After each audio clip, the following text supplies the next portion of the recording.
Huli ka! Sa ngala ng buwan, pupuksain kita! Gusto mo akong patulugin? Sabihin mo nga kung anong balak mong gawin pag nawalan ako ng malay. Sige. Nasaan ang room key?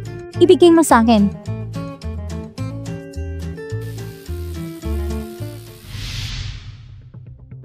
Mr. Zhao, naihatid na siya sa room. Zihao, puntahan mo na yung kwarto at kunin mo yung bagay para kay Chairman Chen. Sige po.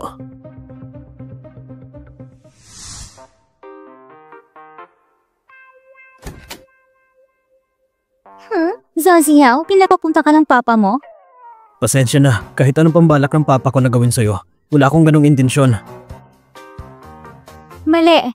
Kahit nautos pa ng papa mo na pumunta ka rito, hindi mo pa na kung kayang saktan. Maliban na lang kung magkakalis muna tayo rito.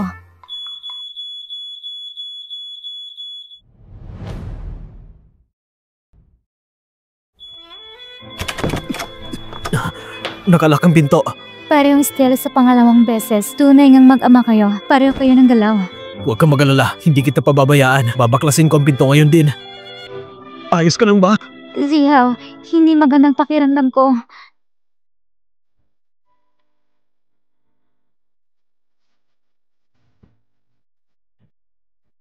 Nanao, hindi ba ako mas maganda kay Lucian? Mabibigay ko lahat ng gusto mo, kasamang pamilya Zhao. Hindi ka maikukumpara sa kanya. Hindi ka karapat-dapat. Sige. Tingnan na lang natin. Sige nga. Eh nako, masama to. May sunog sa room 705 ng hotel natin. May usok nga eh. May tao pa sa loob. 705? Parang doon nagpapahinga ang kuya ko. Tingnan natin agad.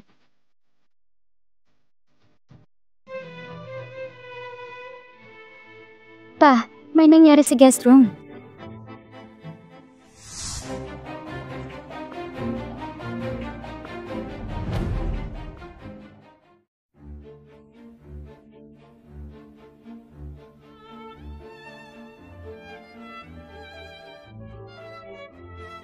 Nasaan sila? Nasaan sila? Sino ba naman ang gustong may masamang mangyari sa sariling anak at sa kuya niya? Kanino nga ba talaga ang kwartong ito dapat? Pa, Zishuan, bakit kayo nandito? Bakit ikaw nandito? Nasaan si Lucian? Nasaan si Lucian? Ganun pala. Si Miss Zhao pala ang nagdala sa atin dito para panoorin ang palabas na ito. Wanying, ito ba ang babaeng gusto mong pagkasalan ni Ranhao? Mr. Zhao, sa palagay ko, ang kasal ni Nanao ay dapat siya mismo magdesisyon.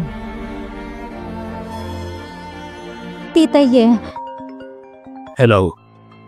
Ano raw? Nahack ang international network ng kumpanya?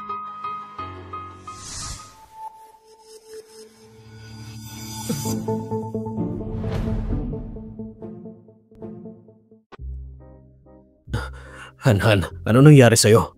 Si Linlin, nakuha na natin nga ebidensya sinisira ng Zhao ang Lu family. May kasama si Zhao Guanghui sa Jiang Group.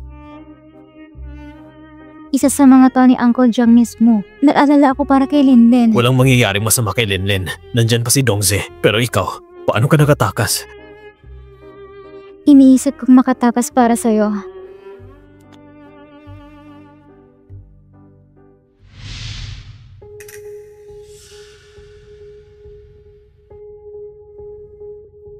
Masama to at Chanyeol, tungkol sa problema ng Zoom Group, nagsimula ng investigation sa kumpanya. Pero mali na naman nakita ni Linlin. Nanhao, bakit kayo magkasama? Ang mga ebidensya na hawak ko at ang nakita ni Linlin ay sapat na para mapanagot si Zhao Guanghui sa batas. Miss Su, pakiusa, sumama kayo sa amin para sa investigasyon. Ha? Nagkakamali kayo, di ba? May nakarating sa amin na ulat na may problema sa accounting ng Jiang Group at konektaro ka raw, Miss Su. Kaya kailangan mo kaming samahan. Bakit si Su Huilin ang iniimbestigahan? Inikurado ko na yon. Na si Jiang Tenyo ang pagbibintangan. Sekretarya lang ako ni President Jiang. Ang problema ng kumpanya, anong kinalaman ko roon? Sa impormasyong meron kami ngayon, walang kinalaman si President Jiang sa isyong ito. Tianyu, isa lang itong malaking hindi pagkakaintindihan. Nagkamali sila ng tao. Ginamit ni Zhao Guanghui si Xu Huilin para ilaglag ako. Gamitin lang ang plano laban sa kanya. Diretsong tanggalin ko lang si Xu Huilin. Kung wala ka talagang ginawa, edi wala kang dapat ikatakot. Tianyu, Sige. Mabuti. Ayos diversion tactic pala to. So ito talagang palabas ngayon. Para sa akin pala ito.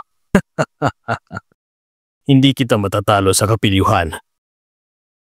Para lang mailigtas ang sarili. Tinapon mo na lang si Xu Huilin, ha? Wan Ying, alis na tayo. Tama na tong larong to. bakit kayo magkasama? Anong ginagawa niyo ha? Sagot! Itong sampal ay galing sa kuya mo. Itong isa para sa sarili ko. Sa Zishuan, ikaw ang may gawa ng kapahamakan mo. May karma ka rin. Uy, si papa mo nangongorner. Parang pamilyar ang eksena. Hindi pang bata yan. Huwag mong tignan. Ano bang meron dyan, ha? Si mama at si papa, ang problema nila nasa loob ni mama. Hindi yan mariresolba basta't usapan lang. Tama. Hindi lahat ng problema madaling lutasin. Parang hindi lahat ng tao madaling mapatawad. Tama ba ako, Mr. Jiang? Oo, tama lahat ng sinabi mo.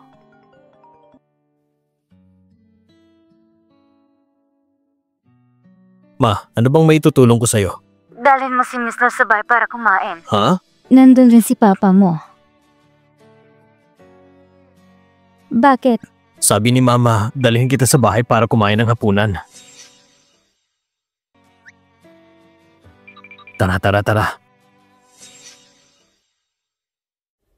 Ayoko. Huwag kang mag-alala, hindi ka naman kakainin ni mama. Hindi naman ako kayang kabayad para kumain sa isang misa kasama niya. Paano kung doblehin ko ang sahod mo? Ikaw anong sabi niya na? Balik ka muna dito.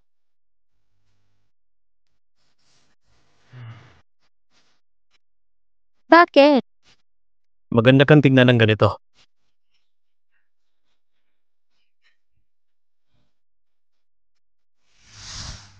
Hello po, tito. Nandito na kayo.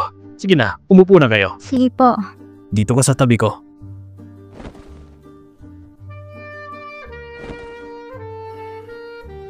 Miss Lu, magkano bang binayad ng anak ko para madala ka dito? Magbabayad ako ng doble. Halika dito kay tito. Kausapin mo naman ako. Mr. Jiang, hindi ka matatahimik habang kumakain? Hello po, tita. Gawa ito ng mama ko. Ang paborito mong apple pie. Kumain ka na. Kung di mo sinabi na apple pie yan, akala ko gulaman.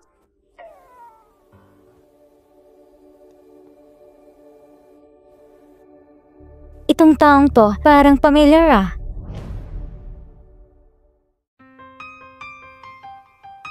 Tita, huwag niyo pong inumin yan. Xu Huilin? Jiang Tianyu, haba ako iniimbestigahan. Ikaw, napafamiliar yun yan dito? Anong karapatan mo? Xu Huilin, mag-usap tayo na maayos. Huwag mo siyang sagtan. Bitawan mo muna yung kutsilyo. Ilang taon na, buong puso ko binigay sa'yo. Pero para sa babaeng ito, kinalimutan mo ng matagal natin pinagsamahan? Gusto mo ba pakulong ako? Huwag kang magsalita ng ganyan. Mula't sa simula, si Wan Ying lang ang mahal ko. Nang siya'y magkasakit, ako nag-alaga. Nanganak ka lang ng anak niya. Wala ka na ibang ginawa. Anong karapatan mahalin kanya ng buo? Sa lahat ng taon na to, lahat ng krisis ng kumpanya ni Tianyu, ikaw ang may gawa. Pati ang mga hindi pagkakaintindihan namin ni Tianyu. Ikaw pala may pakana. Ano naman? Ilagyan ko siya ng gamot. Nagkunwari magkasama kami sa isang kama. At naniniwala ka naman agad? Kasalanan mo yun. At ang pinakasama sa lahat, may anak pa kayo. Habang buhay na lang siyang malayo sa akin, pero buhay pang batang yan. Kaya naghanap ako ng tao para itapon siya.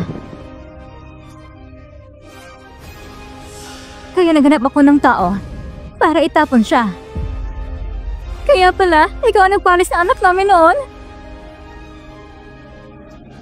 Akala ko, pag nawalang batang yun, matatapos na relasyon ninyo, tuloy na masisira. Pero hindi kanya kailangan iniwan.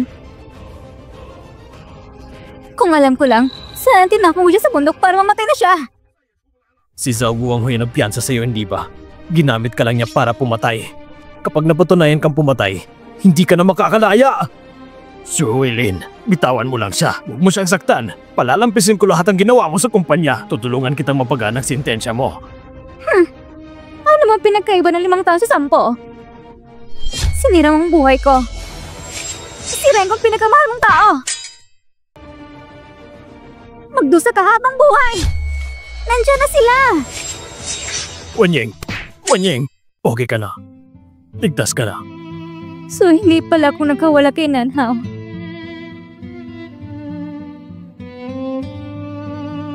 Ikaw palang dahilan kung bakit nakagulo lahat. E di sabay-sabay na lang tayong mamatay.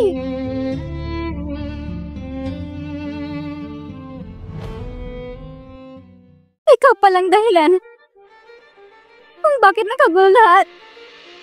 E di sabay-sabay na lang tayong mamatay. Tabi! Bitawan niyo ako!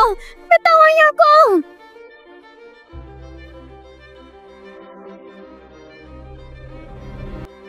Ayos ka lang ba? Ayos lang ako. Hindi na kailangan. Mas mabuti pa rin na magpa-check up. May sugat ka. Sige. Samahan mo na lang ako sa ospital. Ang pasyente, medyo malubha ang pinsala niya. Sa nalalabing 3 buwan, kailangan maalagaan siya na mabuti. Salamat po, Doktor.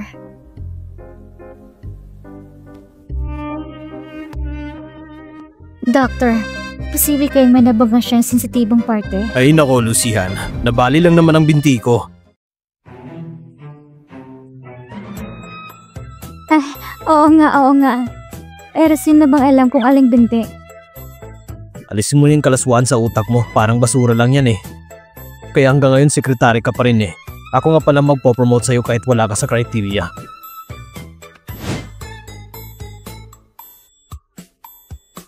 Jiang Nanhao, mula nang makilala mo ako, palagi ka na lang nasasaktan. Hindi mo ba naramdamang malas ka? Paano naman ako mamalasin? Ang makilala ka, yan ang pinakamahalagang biyaya sa buhay ko. Alam ko na nga eh. Si Boss Jiang, marunong tumana ng utang na loob at may malasakit pa. Dito kasi, may mga professional na nurse kaya sila nang bahala sa'yo. Aalis na ako. Hoy, bumalik ka dito. Wala sa kanilang kasing alam mo sa gusto ko. Usual deal. Triple ang sweldo mo. Sige na. Pero hindi ako ba ng klaseng tao?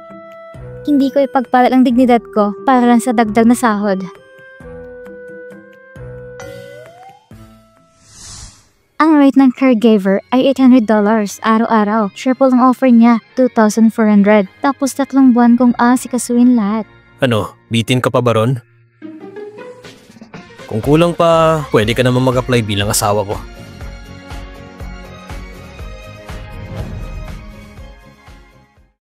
Baka naman hindi ka na talaga okay. Kaya gusto mo akong pumalit.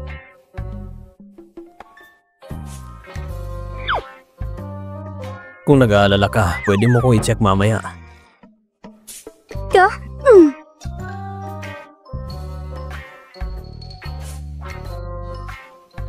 Kung kulang pa, pwede ka naman mag-apply bilang asawa ko. Ayoko na. Puro matatamis na kasinungalingan. Jiang Nanhao, nang huli akong umibig, ibinigay ko na ang lahat. Ngayon, wala na akong lakas na loob na sumugal muli.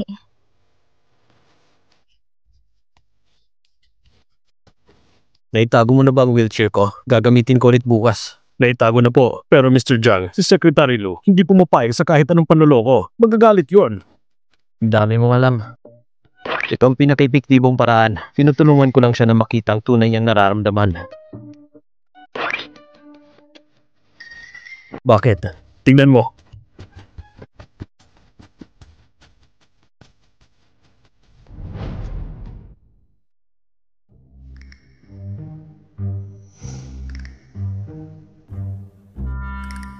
Mr. Jiang, ang binti mo. Ang bilis ng paggaling mo. Han, tara na. Tama nga.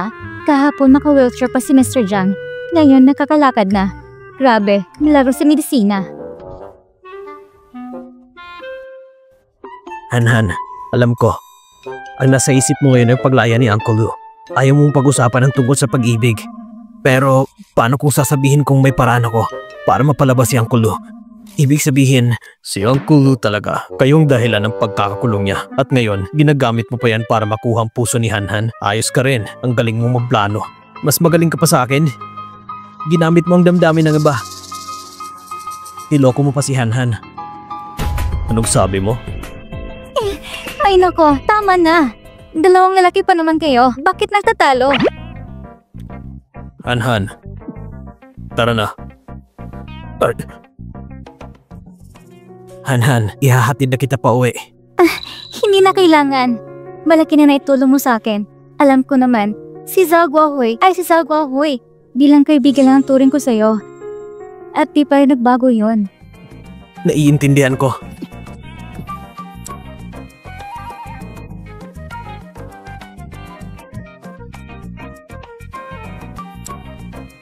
Han. Ngayong magaling na si Mr. Jiang, wala na kong rason para manatiling caregiver. Walang kwentang bagay.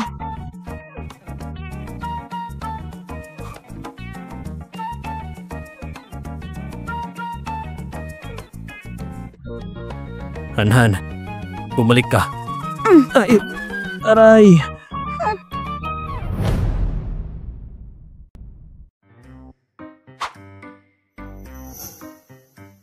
Mr. Jiang, ang mga dokumento ninyo. Han. Sa opisina, sana marunong ka rin sa limitasyon. Hindi naman tayo ganun ka-close. Mukhang talagang galit na siya ngayon. Kailangan ko mag-isip ng paraan para mapalambot siya.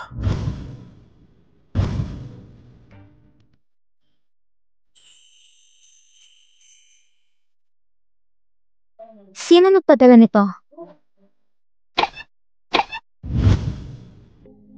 Ibinalik ni Miss Long regalo mo.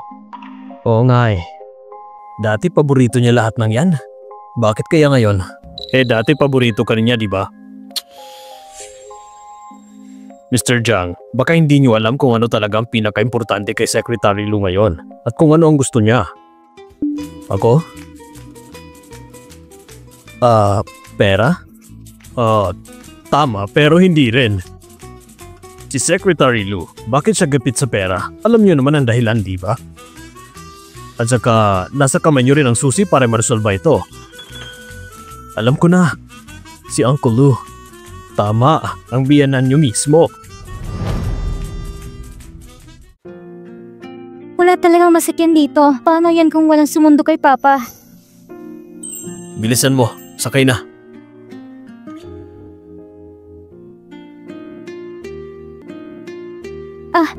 Bilis! Huwag kang mag-alala, hindi ka mahuhuli. Noong nahuli si Su Huilin, sabi ni Papa, mga isang buwan pa bago siya makalabas. Bakit napakaaga?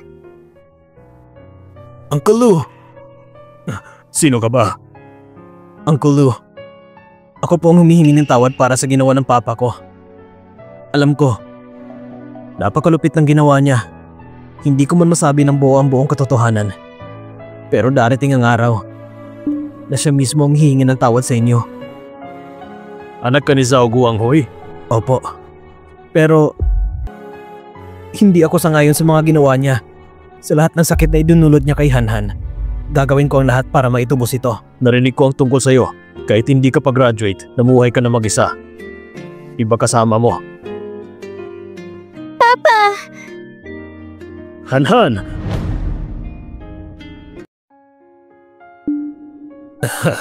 Hangal na bata, matanda ka na, umiiyak ka pa rin.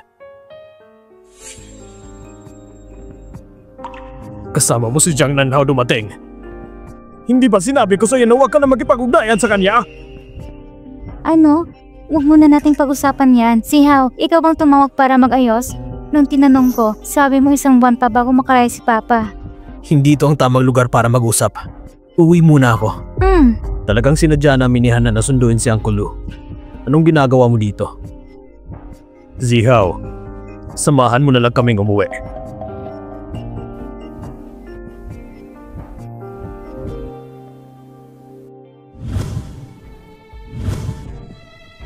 Mr. Jiang, hindi ba kasama niyo si Miss Lu para sunduin ang papa niya? Handa na ang welcome dinner. Si Zhao Zihao talaga. Inagaw niya ang aking kredito. Pero kung gusto niyo agawin, sige.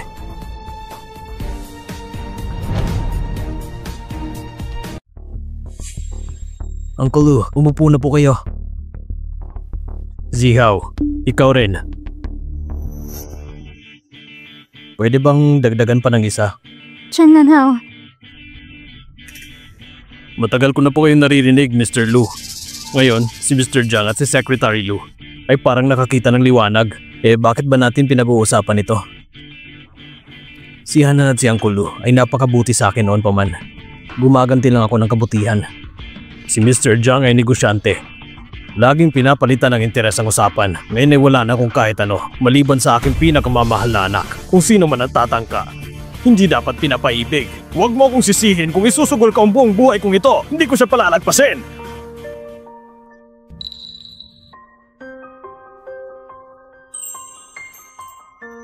Jiang Nanhao, bakit hindi mo sinabi sa akin na nitong mga taon na ito, ikaw nag-aalaga sa papa ko? Nung may nangyari kay Uncle Lu noon, ginawa ko ng lahat ng makakaya ko. Pero si Zhao Guanghui na yun, masyado siya makapangyarihan. Kaya magagawa ko lang ilumayo sa'yo ng pinakamasamang paraan para maprotektahan ka. Dumaan ang pinakadilim mong mga araw nung wala ako. Ang lalaking yan, puro matatamis na salita lang at pambubola. Zihao, halika. Tagay tayo. Madalas kang ikwento ni Hanhan sa akin. Habang wala ko nito mga taon, salamat sa pag-aalaga sa kanya. Uncle Lu, huwag niyo pong sabihin yan. Ang tagay na ito, para sa inyo. Uncle Lu, totoo bang madalas akong ikwento ni Hanhan? Magsisiyar lang muna ako. Ako din, magsisiyar din ako. Pupunta ka rin sa banyo? Gusto mo bang samahan kita?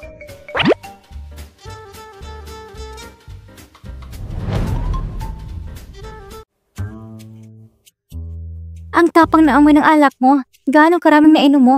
Pupunta lang ako sa banyo. Dahan-dahan lang. Alagaan mo siya, ha?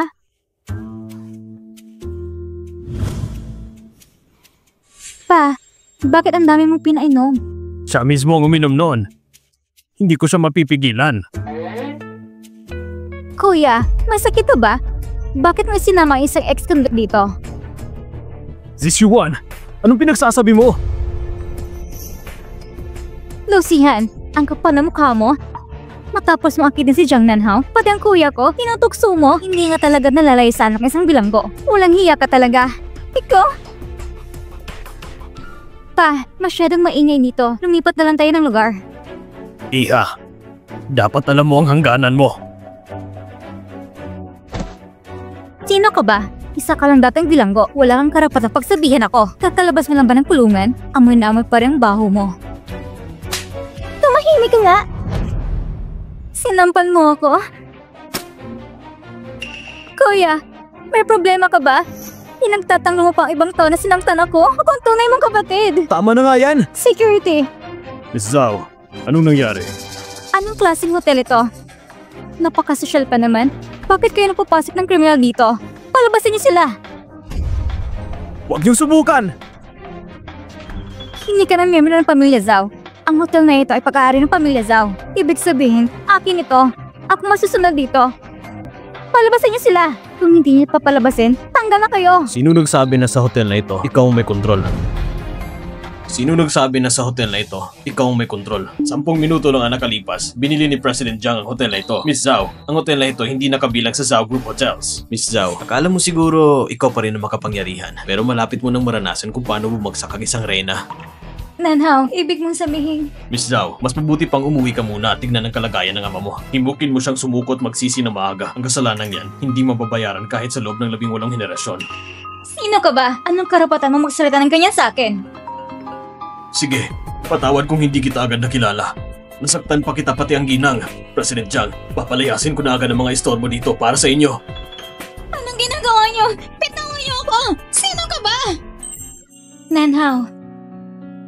Uncle Lu, nung panahon ngayon, ang hotel na ito ay nakuha ng Zhao Group sa pamamagitan ng pag-agaw ng ari-arian ng Lu Group. Iyan ang pinagmulan nito.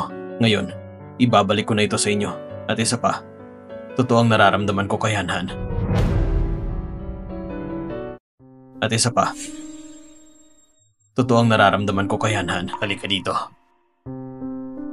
Hindi ko may tatanggi na mas mahusay kang negosyante kaysa sa iyong ama. Pero tandaan mo ito. Ang hotel na ito ay iyon na. Wala na akong kinalaman dito. Ngayong wala na. Kahit kailanman, wala na talaga. Uncle Lu, galit ka pa rin ba sa akin dahil sa nangyari noon? Wala kang ibang pagpipilian. Nagpapasalamat ako sa tulong mo sa amin itong mga nakaraang taon. Pero gusto kong sabihin sa'yo, kaya kong tiisin kahit anong maruming gawin sa negosyo. Pero hindi ko kayang tiisin ang sino mang nagpapalungkot sa anak ko. Papa. Simula nang ipinanganak si Han, ibinigay ko sa kanya ang lahat. Isa siyang rosas na inalagaan ko ng buong puso. At siya ang pinakamagandang bagay sa buhay ko. Hindi siya isa sa mga pagpipilian lang. Uncle Lu, pasensya na. Hindi ako ang dapat mong hinga ng tawad. Siya ang dapat mong hinga ng tawad. Si Han ay isang mabuting bata. Baka pinatawad ka na niya sa puso niya. Pero gusto kong malaman mo, hindi ko kayo pahihintulutang magsama. Kahit kailanman. Papa.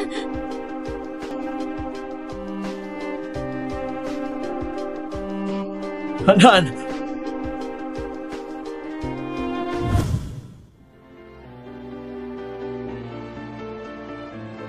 Pa, kahit inupahan ko lang ang bahay na ito, nakapag-ipon na ako. Hinintay ko lang talagang paglabas mo. Palilipatin na kita sa mas malaki. Huwag ka magabala. Gusto lang kitang makausap sandali. Pa! Sa wakas, nagkalaya ka na. Magiging maayos ng lahat mo na ngayon. Oo, magiging maayos. Han, pangako mo sa akin, bukas mag-resign ka na sa Jiang Group. Ha? Han, talagang aalis ka na? Inaapi ka naman ba ni President Jiang? Kung nangahas siya, babasagin kong bungo niya. Ganyan magsalita ang tunay na asawa ng boss. Pero Han, pwede bang huwag ka munang umalis? Natataranta talaga kami sa boss nating pabago-bagong ugali, isang sirang ulo matandang aso. Isang sirang ulang loner. Kailangan ko munang sama ng papa ko yung mga bagay sa hinaharap sa kanila nating pag-usapan. Galingan niyo sa trabaho at sana yumaman kayo agad. Ipa-fire niyo na siya. Paalam.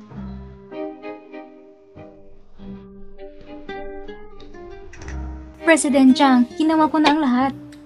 Siraulong loner daw ako. Ayos lang. Wala ka nang matatanggap na year-end bonus. Huwag naman, President Jiang. Umalis na talaga si Yanhan ngayon. President Jiang, paano mo siya babawiin? Magsisigawan ng distraction at gagawa ng lihim na galaw.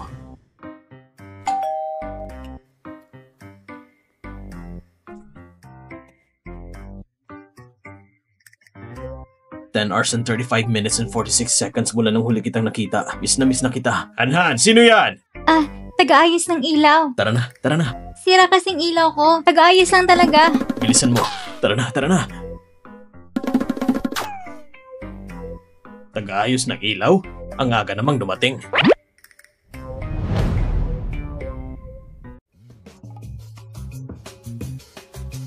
Han, tignan mo. Parang ganito rin yung pinilit mo kung mag-tutor sa'yo noon. Dapat yata purihin kita. Hayal ka pa rin hanggang ngayon. Ang aking munting prinsesa. Ang tamis.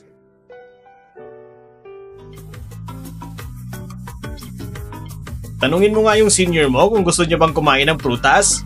Dumating na si Papa. Matagal na akong kumakain ng matamis. Han, naayos na bang ilaw?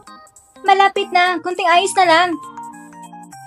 Ganyan mo kinukumbinsa si Papa? Siguradong makukumbinsi ko siya. Jiang Nanhao, para kay Lucihan, isinantabi mo ng dignidad mo, isang CEO, umakit pa ng bintana, at gusto pang kumbinsi ng papa niya.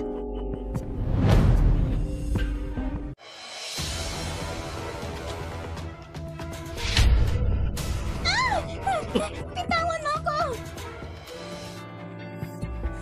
Sanzi Xiong'an, labag yan sa batas! Sa Jiangsheng, ako ang batas. Yung huli nagsabi ng ganyan, nagkakulong pa rin hanggang ngayon.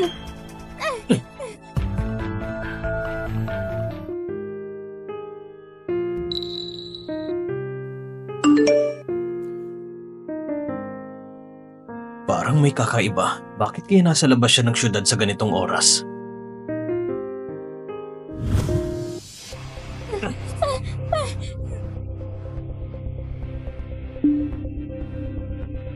Lucihan, wala kang aasang sasagip sa'yo. Walang tao dito. Kahit ang mga Diyos, di ka maliligtas. Tapusin na natin. Zhao, takutin lang natin siya. Sapat na yun. Pag may namatay, ibang usapan na yan. Pwede tayong maparusahan ng kamatayan. Nagbayad ako para nandito kayo. Hindi para turuan ako. Hindi kami pumapatay ng tao. Ako na lang gagawa. Wag! Lucihan, kapag nawala ka na, makikita out ako ni Nanhao. Babalik kami sa dati. Alam mo ba, magpapakasal kami. Hindi. Zazi Xiong'an, kapag pinatay mo ako, mananagot ka. Para sa lalaking hindi ka mahal, sulit ba? Lucihan, walang makakahanap sa'yo. Akala nila nawawala ka lang. Pag naging kalansay ka na lang, hindi para nilang malalaman. Mamamatay ka na! Bitawan niyo ako! Bitawan niyo ako! Nanhao! Nanhao! Han.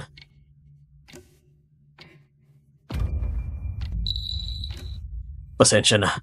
Na-late ako. Paano mo ako nahanap? Kahit saan ka magpunta, matatagpuan pa rin kita, Zhao Zishuan. Pananagutan mong ginawa mo. Nanhao, kapag nawala siya, magkikita muna ulit ako. Babalik ang dati. Tinanong ako ni Andy, kailan daw tayo ikakasal? Samahan akong pumili ng wedding dress. Pwede ba? Tumawag na ako ng pulis. Kidnapping at attempted murder. Baka makukulong ka ng 10 taon yan.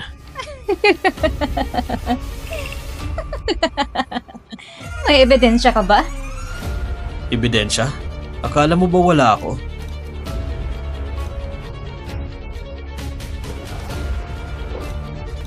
Lahat ng ginawa mo kanina at lahat ng sinabi mo, na-record ko lahat. Dalhin niyo siya. Nanhao! Nanhao! Bitawan niyo ako!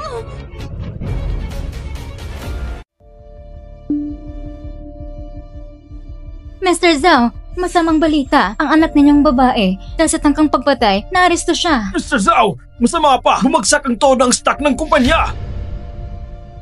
Lumayas kayo! Lumayas kayo! Imposible to. Paano ang Zhao Group ay mauuwi sa ganito?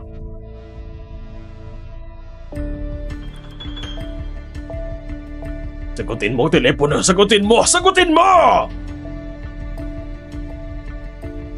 Dati, sobrang sipag nilang sumipsip. Ngayong may gulo, mas mabilis pa sa kuneho kung tumakbo.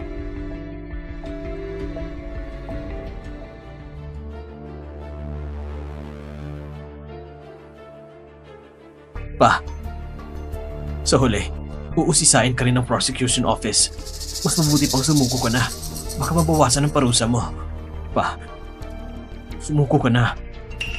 Walang iya kang bata ka. Pinapasurrender mo ako? Hindi mo ba ako nakikilala? Isa itong sa buwatan nila. Gusto nila akong pilitin. Pa, binenta ko na lahat ng stocks ko. Wala na akong hawak. Ang pamilya Zhao, kung bakit tayo napunta sa ganito. Kasalanan mo ang lahat! Kalokohan! Traidor kang anak ng demonyo! Lumayas ka! Umalis ka! Umalis ka! Ang langit ng Jiangsheng, ang Jiangsheng ay mananatili sa ilalim ng kapangyarihan ko! Hindi ako kailanman susuko!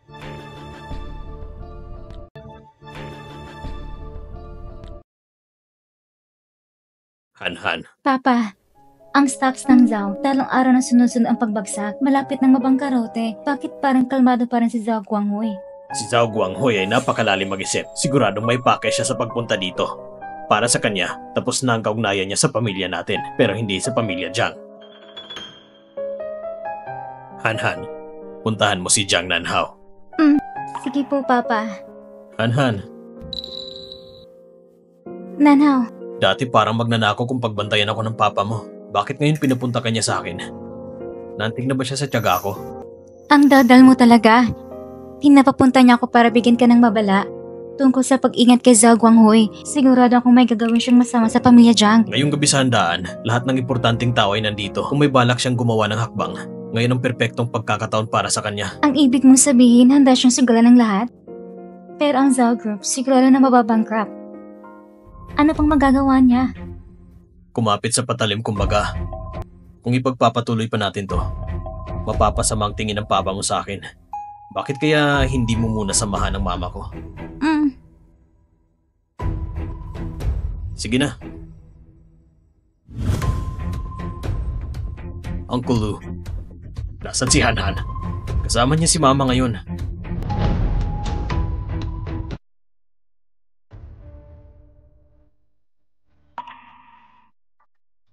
Tita Ye, gumising na po kayo. Anong lugar ito? Bakit tayo nandito? Hindi ko alam. Gising na kayo? Zhao Guanghui, anong ginagawa mo? Pakawalan mo kami. Huwag kayong mag-alala. Hindi ko kayo tatalian ng matagal. Ilapag niyo to. Anong bagay na yan? Ilapit mo sa akin. Huwag mong saktan si Hanhan. Huwag kang kikilos. Ang bombang ito ay ligtas lang kapag ang perlas ay nakabalanse at hindi gagalaw. Kung gumulan ito sa gilid, sasabog ang bomba. At sa oras na yon, delikado na ang buhay niyo. Zhao Guanghui, payagan na talaga. Tahimik. Tumahimik kayong dalawa. Tahimik.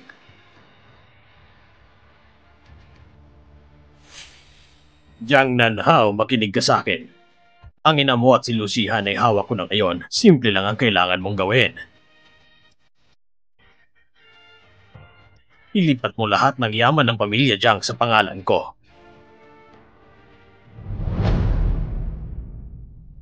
Hanhan! Hanhan! Umatras kayo! Huwag kayong lumapit. May pambako rito. Zhao Guanghui! Kung may galit ka, sa akin na lang! Pagkawalan mo sila! Tumigil ka sa kakasatsat! Gawin mo na agad ang sinabi ko. Kung hindi, papatayin ko sila ngayon din! Sige, gagawin ko. Linlin, maganda ka. Tigilan mo ng katigasan ng ulo mo. Ang ginagawa mo, wala ring patutunguhan. Tumahimik ka! Wala akong anak na duwag! Tingnan mo ito. Hindi agad malilipat ang mga shares. Pero ang lahat ng pondo ng Jiang Group, 2 bilyon, ay nalipat na sa iyong overseas account. Pakisuri mo na lang, huwag kang gagawa ng delikadong bagay.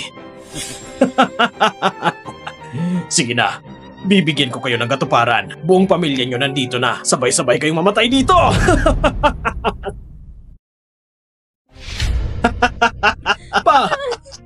Umalis na kayo agad!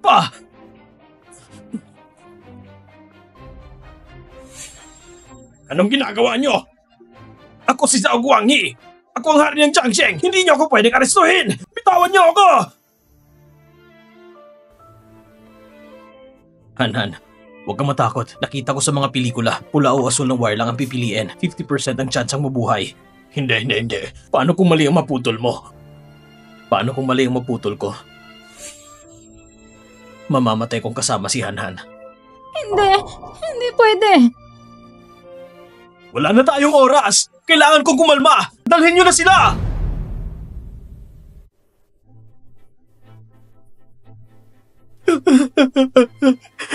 Hanhan! Mag-ingat ka!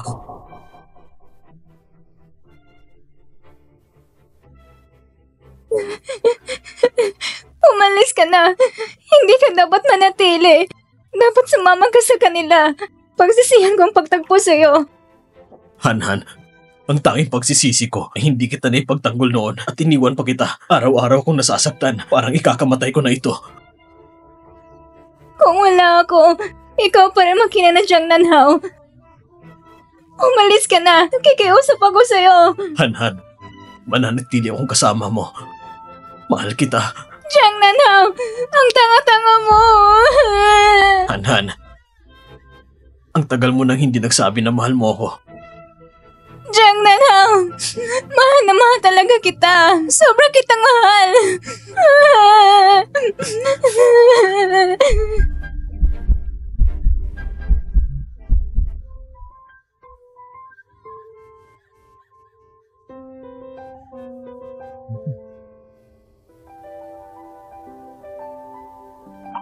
Ano ito? Regalo ito ni Linlin para sa kasal natin.